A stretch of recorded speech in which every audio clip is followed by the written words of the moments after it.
dear sister Anne Waiguru, the governor of Kirinyaga.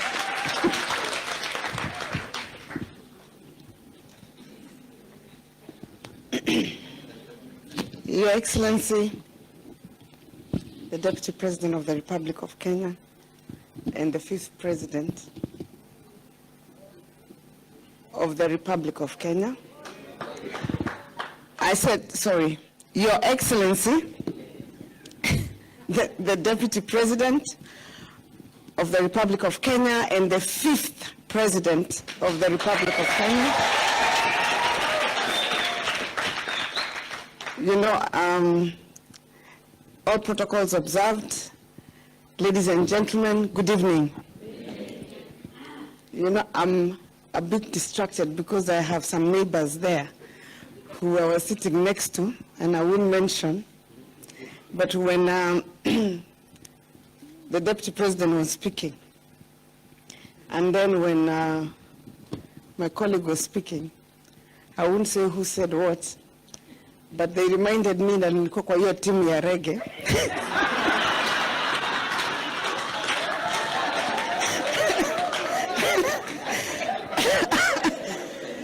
Lakini ninawaambia, you know, niliokoka. You know, even the Bible speaks about those people who came. Kuna wale walianza saa 12 asubuhi. Kuna wale waliandikwa saa 4. Kuna wale waliandikwa saa 6. Na bado kuna time ya wale watakuja saa 9. Si ndio? Na wengine saa 10. Mwishowe mshahara ni ule ule. Kutangulia sio kufanya nini? Bora ufike. Then I'm trying very hard not to look at that side because there was quite a number of things they said which have made my day. I've actually even requested Murkomen to walk out so I'm able to talk. We have a problem, and you have heard from the Deputy President that we have a problem in Kenya. We have a problem with a regime that puts itself above the Constitution and the law many times. And we're not just saying it because we're on this side of the divide. There is evidence by the fact that there is over 300 court orders or more against that government. That tells you they've tried to do things that are in violation of the Constitution. Sometimes that regime puts itself even above or in the place of God. They want to decide who becomes what. Wewe, shuka chini. Wewe mama yako ni nani? Rudi hivi. You, we don't know you. You can't go there. Even to the extent, even if they don't say it directly, to say that the Deputy President doesn't qualify to be the President of Kenya because he does not come from a certain pedigree. That is putting yourself in the place of God. Mimi nimesema niliokoka. And we have refused to associate ourselves with that side. And we went to the side of hope and the side of God. That is what we believe. So we're not here just because you've heard what the Deputy President has said himself. He has a plan for Kenya. He doesn't just tell you, back me. He tells you why you should back him. And I don't believe that there's anybody who's going to walk out today unconvinced that this man deserves to be given the opportunity to lead the country as the 5th President of the Republic of Kenya. Now, from an economic perspective, so that I don't talk for long, and I know he has talked about the bottom-up economic model. There could be people here who have studied economics. But the bottom-up economic model is actually an economic, scientific model that will result in economic growth. If you want to grow an economy, you have two options. and I think I've said this before, maybe some of you have heard me say it. You can intervene on the fiscal side of the economy, or you can intervene on the monetary side. Now, on the monetary side, you deal with issues of money supply and issues such as the exchange rate. Now, you have heard, we don't have any money. That is why we don't save. So you cannot actually intervene on that side. The opportunity does not arise. You can't actually touch, we don't have money supply at this point in time. Now, on the fiscal side, you have two choices. You can go and tweak with the tax issues, play around with the taxes, increase, decrease here and there, and then you'll be able to expand the economy depending on the interventions that you make. You already know that Kenyans are overtaxed. Right now, the deputy president cannot say he's going to run for the seat of the president and say, well, I'm going to grow this economy by increasing your taxes. Kenyans, wherever they are, they want their taxes reduced. So the only other option left is actually on the expenditure side, which is really now what he's telling you is the bottom-up economic model. If you invest the amount of resources that you have had that will be invested in the lower part of the economy of Kenya will grow roughly in the first year, and I'm speaking from experience and I'll tell you why, by about minimum of 5 to 6, roughly, first year. If he puts that 100 billion in SMEs and puts the 50 billion, wherever it is he has said, in housing and all that, you will span economic growth in the first year over 5. By the second and third, we will be at probably 8 or 9%. And I'll tell you, because when I was in Treasury, I was the head of the Economic Stimulus Program. And the Economic Stimulus Program that actually turned our economy from a -2 growth rate to 8% during Kibaki's time.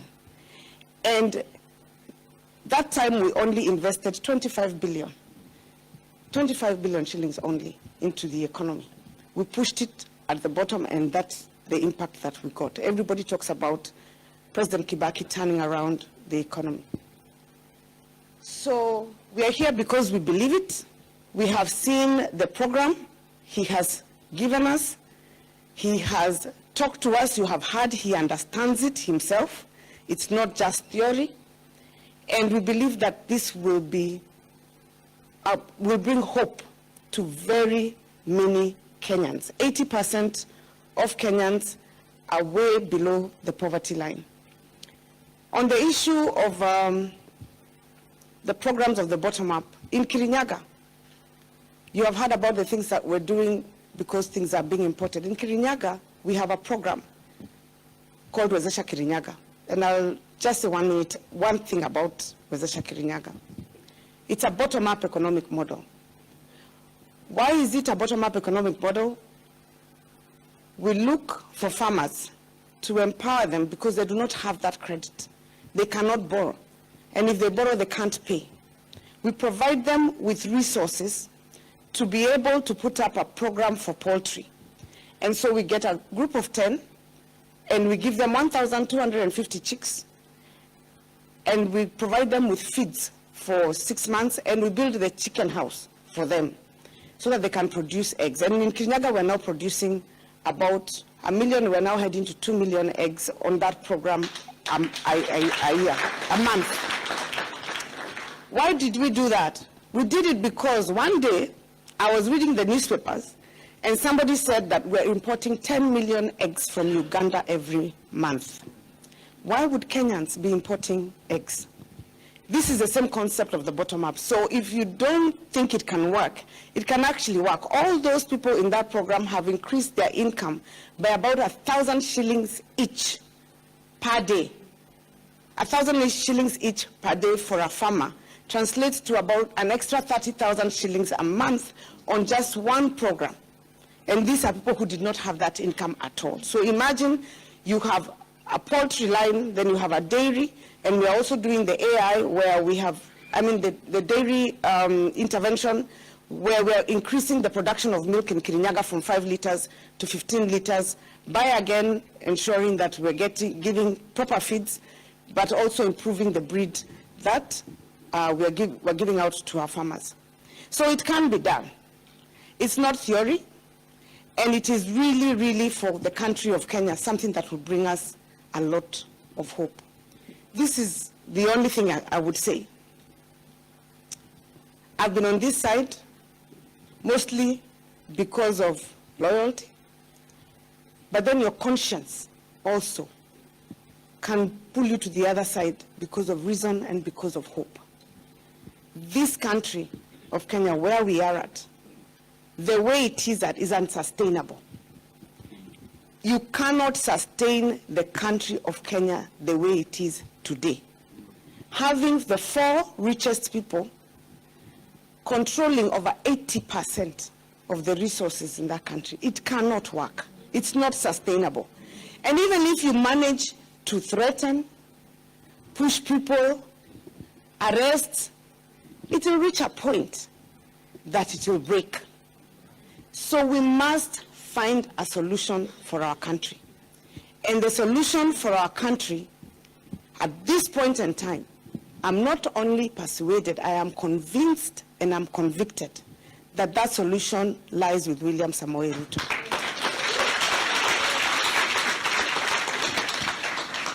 So I think what we may ask for you, everybody has talked about the things that you've requested for and the things that you'll be given, so I will not go there. I know that you've already committed, Your Excellency, to give them a ministry that deals with their issues. I think what we will ask, let me also be on this side asking the diaspora.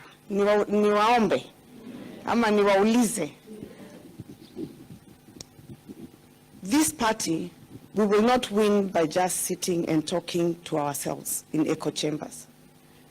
We stand a very good chance of winning. In fact, I'm coming short of saying we will win by the grace of God. I think we all need to play our part. You need to play a part also. Diaspora is most likely going to be voting. We have very many people in diaspora, here and in other countries. You are the voices that can reach them, explain to them, convince them, and bring them to our side so that we ensure that in diaspora, over 90%, in fact, if possible, 95% of the votes come to this side of UDA Kenya Kwanza. That is a request. For you to do that, you'd have to give of your time. You would have to give of your resources. You'd have to drive to somebody's home. You'd need to speak to your people at home also. Maybe even support the party or the local chapter. That is really what, on behalf of the team, because we have also given quite a bit, make a slight request. And because I heard there are very many preachers in the room, I don't know whether anyone knows what, I think it's 2 Corinthians 8:7 says. I know, and just as you excel, and just as you excel in everything, in faith, in speech, in knowledge, in earnestness, and in your love for us, see that you also excel in this grace of giving. God bless you. Thank you very much, Anne. Let me ask finally the governor of Turkana, Judge Fatma Lok.